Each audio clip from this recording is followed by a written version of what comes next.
Hello friends, कैसे हैं सब लोग। आई होप सब लोग अच्छे होंगे, बेहतर होंगे और स्वस्थ होंगे। स्वागत है आपका affairs club learn to lead में। Good morning to all the students. जैसे कि पता है आपको कि हम नवंबर महीने के topic wise current affair already start कर चुके हैं। बहुत से टॉपिक्स जो है वो हम इसमें कंप्लीट कर चुके हैं। मात्र 3 या 4 टॉपिक्स जो है वो इसमें रह चुके हैं। लेकिन आज का जो टॉपिक ऑफ डिस्कशन है वो है summit, conferences, committees and meeting. हमने 2 टॉपिक्स को कंबाइन किया है। बहुत ही कम क्वेश्चन है। समिट और कॉन्फ्रेंसेस में आप कह सकते हो कि टोटल 4 क्वेश्चन है। कमेटीज एंड मीटिंग्स में टोटल 3 क्वेश्चन है। तो हमने कंबाइन कर लिया 2 टॉपिक्स को, ताकि आपको हर क्वेश्चन जो है वो इंपॉर्टेंटली आप तक पहुंचा सके।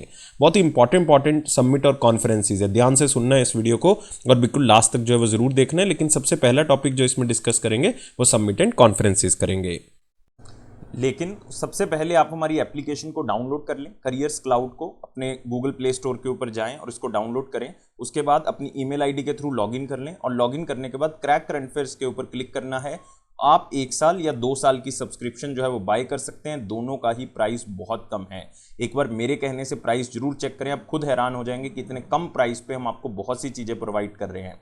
तो क्या क्या आपको मिलेगा? आपको मिलेंगे daily current affair. Daily current affair में दोस्तों 3 सेक्शंस होंगे। एक में डिटेल करंट अफेयर होंगे, एक में question and answer format current affairs होंगे जो कि आपको ई बुक की मदद से मिलेंगे, और एक होगा क्विज जो कि आप हमारी एप्लीकेशन के ऊपर डेली अटेम्प्ट कर सकते हो।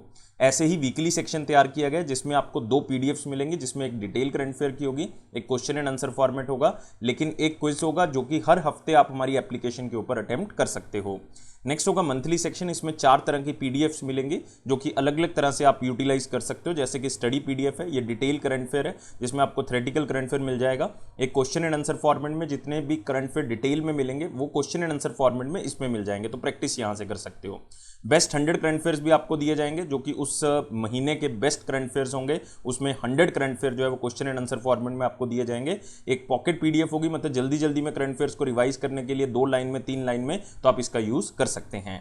इसी के साथ हम आपको दे रहे हैं टॉपिक वाइज करंट अफेयर। हम 20 बहुत ही इंपॉर्टेंट टॉपिक्स की अलग अलग पीडीएफ आपको प्रोवाइड करेंगे।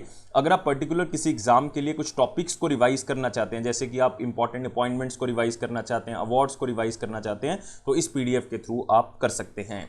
अगर आप बैंकिंग स्टूडेंट है, बैंकिंग एग्जाम की तैयारी कर रहे हैं, तो हम आपको 3 अलग चीजें प्रोवाइड करेंगे, जिसमें बैंकिंग एंड इकोनॉमी से रिलेटेड डिटेल करंट अफेयर, उसी से related question and answer format current affair आपको पीडीएफ में मिल जाएगा, और बैंकिंग एंड इकोनॉमी का क्विज भी आप अटेम्प्ट कर सकते हो। हर महीने अटेम्प्ट कर सकते हो हमारी एप्लीकेशन के ऊपर।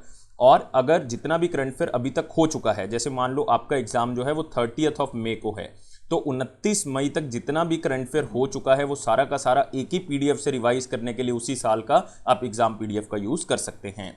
आपको डिटेल में बजट और इकोनॉमिक सर्वे दिया जाएगा। इसमें आपको 2 चीजें मिलेंगी, एक तो डिटेल, एक क्वेश्चन एंड आंसर फॉर्मेट में भी हम आपको बताएंगे कि कौन कौन से क्वेश्चन बजट और इकोनॉमिक सर्वे से बनाए जा सकते हैं।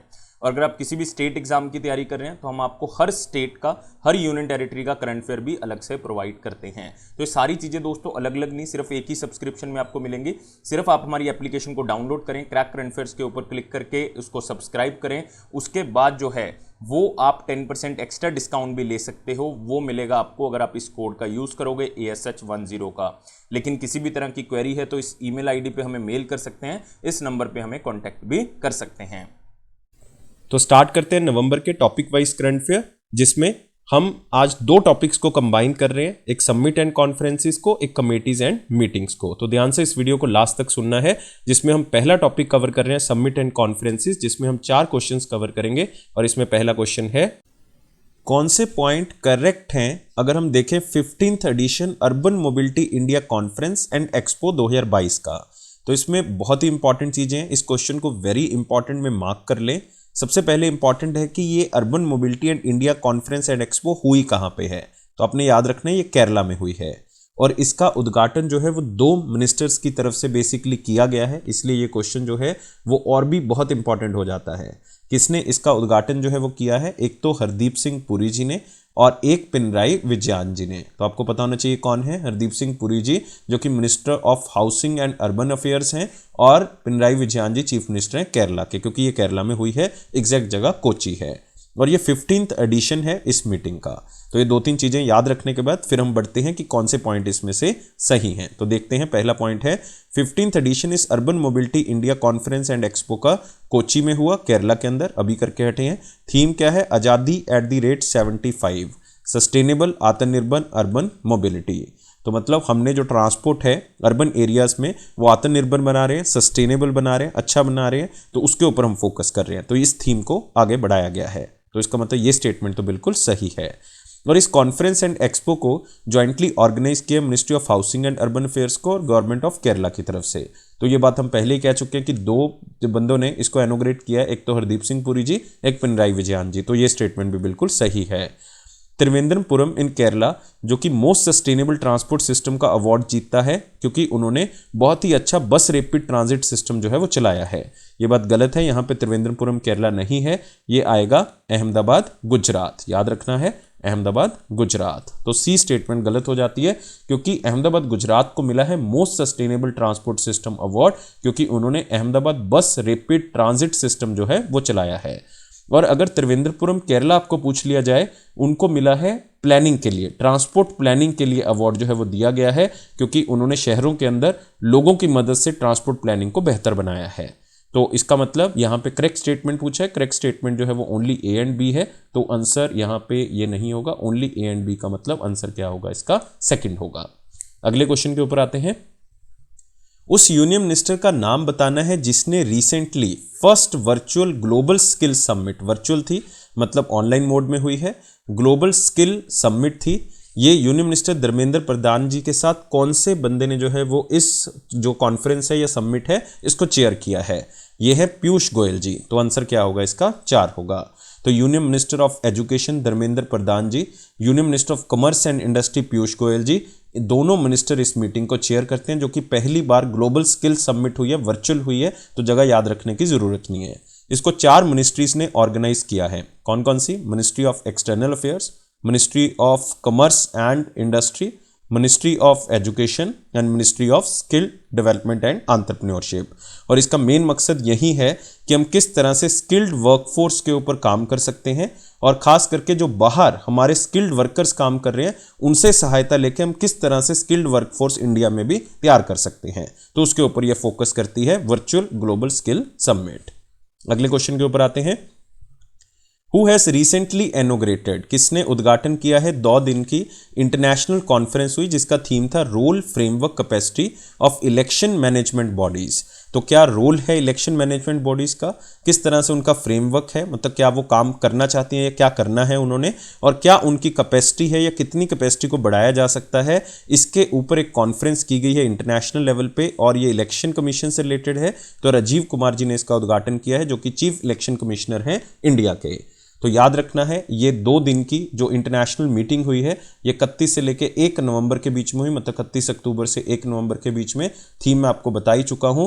और इसका जो लास्ट डे का सेशन था मतलब 1 नवंबर का सेशन था, तो एक इलेक्शन कमिश्नर है अनूप चंद्र पांडे जी, उन्होंने उस लास्ट सेशन को कंक्लूड किया। और ये मीटिंग हुई कहाँ पे है, नई दिल्ली के अंदर। और इलेक्शन कमीशन ऑफ इंडिया ने स्पेशली एक कोहर्ट चलाया, मतलब एक आप कह सकते हो कि एक सेमिनार चलाया जो कि इलेक्शन इंटीग्रिटी के ऊपर था कि किस तरह से इलेक्शंस जो हैं वो एक इकट्ठे कर सकते हैं। सबसे बड़ी बात यह है कि इकट्ठे इलेक्शंस जो है वो अच्छे तरीके से डेमोक्रेसी में हो सके और किस तरह से उसकी हम आप कह सकते हो कि किस तरह से उसकी डिग्निटी जो है वो हम आगे बढ़ाएं, उसकी मान मर्यादा जो है वो मेंटेन रखें। और इसके साथ ही एक समिट और हुई, summit for democracy, summit for democracy, ये भी इसी सेमिनार के दौरान की गई। और एक इलेक्शन कमीशन ऑफ इंडिया की मैगजीन रिलीज की गई जिसका नाम था वॉइस इंटरनेशनल, वॉइस इंटरनेशनल। और इस पूरी मैगजीन का थीम क्या था, collaboration and partnership for voter education, कि वोटर्स को एजुकेशन प्रदान की जा सके, अवेयरनेस प्रदान की जा सके कि आपके पास राइट टू वोट है और क्या रोल है जो कि इलेक्शन मैनेजमेंट बॉडीज़ ने जो है वो अदा करना है और इलेक्शन मैनेजमेंट बॉडीज़ क्या काम कर रही हैं लोगों को एजुकेशन प्रदान करने के लिए इलेक्शंस में। तो ये सारी चीज़ें जो हैं वो इस कॉन्फ्रेंस के अंदर हुई हैं। तो राजीव कुमार जो कि chief election commissioner of India हैं। अगले क्वेश्चन के ऊपर आते हैं। कौन से पॉइंट इसमें से इनकरेक्ट हैं? अगर हम United nation framework conference on climate change देखें जो कि COP27 के नाम से फेमस हुई, इजिप्ट के अंदर हुई है, ये आपने याद रखना है, नवंबर में हुई है। तो मोस्ट इंपॉर्टेंट क्वेश्चन है, इसको मार्क कर लो। तो ये मीटिंग जो है वो सबसे पहले याद रखना है कि ये 6 से लेके 20 नवंबर के बीच में हुई है। ये एक जगह है शर्म अल शेख, आप देख सकते हो पहली स्टेटमेंट में, कहाँ पे है ये, इजिप्ट में है। तो यहाँ पे ये मीटिंग की गई है और ये COP27 है। तो पहली स्टेटमेंट है कि एक शर्म अल शेख अडेप्टेशन एजेंडा जो है वो अपनाया गया, जो कि COP27 में हुआ, जिसमें बहुत ही हाई लेवल चैंपियंस जो कंपनीज हैं उन्होंने मिलकर इस एजेंडा को बनाया और अपनाया है। पहली स्टेटमेंट बिल्कुल सही है। और एनर्जी ट्रैकर एशिया का एनालिसिस माने एक ऑर्गेनाइजेशन है कि इंडिया और चाइना जो है वो 2030 के यूनाइटेड नेशन क्लाइमेट टारगेट्स को पूरा कर सकती हैं, मतलब उसको आगे भी बढ़ा सकते हैं, उसको एक्सीड भी कर सकती हैं। तो अपने टारगेट्स को इंडिया और चाइना जो है वो शायद 2030 तक जो है वो पूरा कर सकते हैं, जो कि इंडिया की, इवन आप कह सकते हो पूरे वर्ल्ड की 2 लार्जेस्ट इकॉनमीज हैं, इंडिया तो उनमें से एक है ही है। तो दूसरी स्टेटमेंट भी बिल्कुल सही है। और COP27 में जितनी भी पार्टीज थी उन्होंने एक फंड जो है वो बनाने की बात कही है, जिसको नाम दिया गया लॉस एंड डैमेज फंडिंग, जो कि एजेंडे में शामिल की गई है क्लाइमेट कॉन्फ्रेंस के अंदर। और ये पहली बार हुआ है कि इस तरह का फंड जो है वो बनाया गया है यूनाइटेड नेशन क्लाइमेट कन्वेंशन के अंदर। लॉस एंड डैमेज फंडिंग, कि जो कंट्रीज जो हैं ज़्यादा पैसे नहीं लगा सकती, क्लाइमेट को अडेप्ट करने में पैसा लगा रही हैं, लेकिन उनको लॉस हो रहा है, डैमेज हो रहा है, तो वो यहाँ से फंड जो है वो अपना पूरा कर सकते हैं। तो ये स्टेटमेंट भी बिल्कुल सही है। और इंटरनेशनल सोलर अलायंस ने स्पेशली अपना एक रोड मैप अनाउंस किया है, जिसका नाम है आर सोलर फ्यूचर, मतलब सोलर पे हमने पूरी धरती को लेके आना है। और रोड मैप बनाया कि हमने $1 ट्रिलियन जो है वो इकट्ठा करना है सोलर फ्यूचर के लिए। तो 5 नहीं है, 1 है यहाँ पे पहली बात तो, और 2030 तक है, ना कि 2025 तक है। तो इसका मतलब चौथी स्टेटमेंट गलत होगी, लेकिन इंपॉर्टेंट है। तो आंसर यहाँ पे इनकरेक्ट पूछा था, तो आंसर क्या होगा, यहाँ पे 4 होगा। अगले क्वेश्चन के ऊपर आते हैं, जो कि अगले सेक्शन में है। अगला सेक्शन हमारा है कमेटी एंड मीटिंग्स का, जिसमें पहला है कौन सी स्टेटमेंट करेक्ट है जो कि यूनाइटेड नेशन सिक्योरिटी काउंसिल की काउंटर टेररिज्म कमेटी इंडिया ने होस्ट की है। ये बहुत ही मतलब इंपॉर्टेंट क्वेश्चन है, इसको भी मोस्ट इंपॉर्टेंट में शामिल कर लें, क्योंकि गवर्नमेंट ऑफ इंडिया ने पहली बार 2 दिन की एक मीटिंग या एक कमेटी की मीटिंग होस्ट की है, जो कि यूनाइटेड नेशन सिक्योरिटी काउंसिल की एक कमेटी है, काउंटर टेररिज्म कमेटी।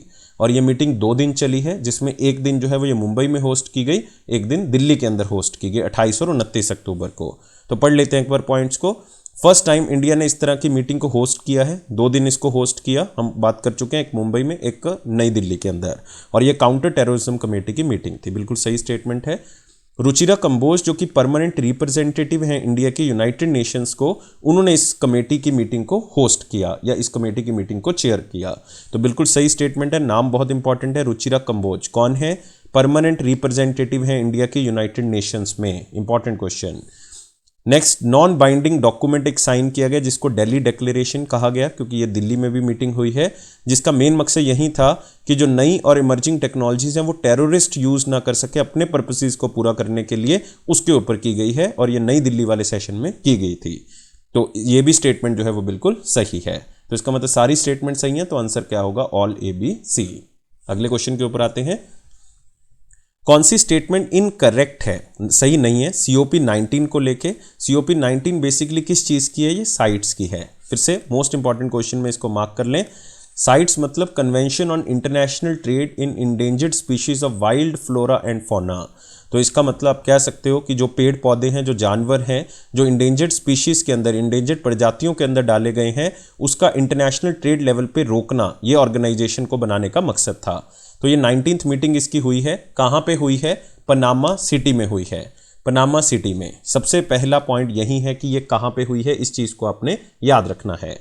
दूसरा है, इंडियन डेलीगेशन जो पनामा सिटी पहुंचा वो कौन लेके गया, चंद्र प्रकाश गोयल जी लीड करते हैं, जो कि director general of forest and special secretary हैं ministry of environment, forest and climate change के अंदर। ये बात भी बिल्कुल सही है। COP19 जो कि साइट्स की हुई, उसने इंडिया के प्रपोजल को एक्सेप्ट किया कि एक तो लेथ सॉफ्टशेल टर्टल जो है और इंडिया फ्लैपशेल टर्टल है, उसको अपेंडिक्स 3 से अपेंडिक्स 1 में डाल दिया।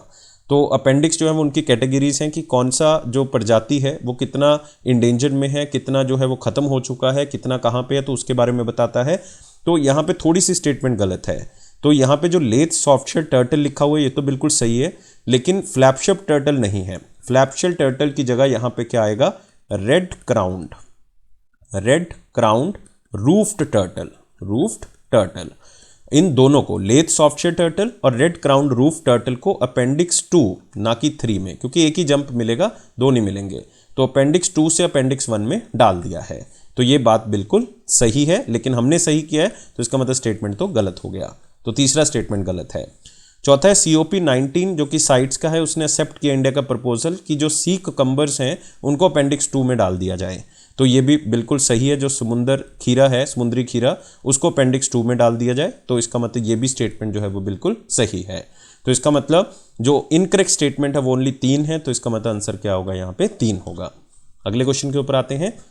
नवंबर 2022 में इंडिया ने पार्टिसिपेट किया 22 नंबर की काउंसिल ऑफ मिनिस्टर्स मीटिंग जो कि इंडियन ओशन रिम एसोसिएशंस की हुई।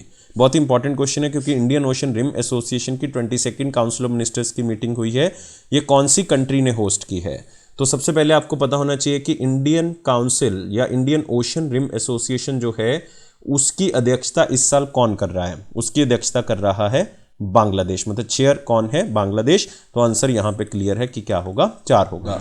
और इंडियन डेलीगेशन को लीड किसने किया है? मिनिस्टर ऑफ स्टेट हैं एक्सटर्नल अफेयर के, कौन है? डॉक्टर राजकुमार रंजन सिंह जी।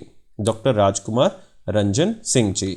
और इंडिया ने एक ई ऑफिस सेट किया है, एक ई ऑफिस जो कि इंडियन ओशन रिम एसोसिएशन का सेक्रेटरीट है वहां पे, जहां पे ई सब्सक्रिप्शन भी मिल सकती है इंडिया के लोगों को महात्मा गांधी की लाइब्रेरी के लिए, क्योंकि उस लाइब्रेरी का नाम है महात्मा गांधी लाइब्रेरी। तो इंडिया ने उस ई सब्सक्रिप्शन को ओपन कर दिया है कि कितनी भी कंट्रीज जो हैं वो ई सब्सक्रिप्शन ले सकती हैं इस महात्मा गांधी लाइब्रेरी की, जो कि इंडियन ओशन रिम एसोसिएशन के जो सेक्रेटरीट है वहां पे स्थित है। तो याद रखना है 22 मीटिंग है सबसे पहले। सेकंड, ये काउंसिल ऑफ मिनिस्टर्स की मीटिंग है इंडियन ओशन रिम एसोसिएशन की, जिसको इंडिया की तरफ से लीड किया है राजकुमार रंजन सिंह जी ने, जो कि मिनिस्टर ऑफ स्टेट हैं एक्सटर्नल अफेयर्स के। कहाँ पे हुई है? बांग्लादेश। मोस्ट इंपॉर्टेंट है। तो ये थे हमारे पास बहुत ही इंपॉर्टेंट करंट अफेयर्स। अगर वीडियो अच्छा लगा तो लाइक करें, शेयर करें और अभी के अभी चैनल को सब्सक्राइब कर लें। और आप हमारे हर प्लेटफॉर्म को ज्वाइन कर सकते हैं। फेसबुक है, इंस्टाग्राम है, लिंक्डइन है और टेलीग्राम चैनल है। हर ऑफिशियल चीज़ टेलीग्राम चैनल पे मिलेगी, तो आप उसको जरूर सब्सक्राइब कर लें। आपको डिस्क्रिप्शन बॉक्स में लिंक मिल जाएगा। Thank you guys, take care and bye bye.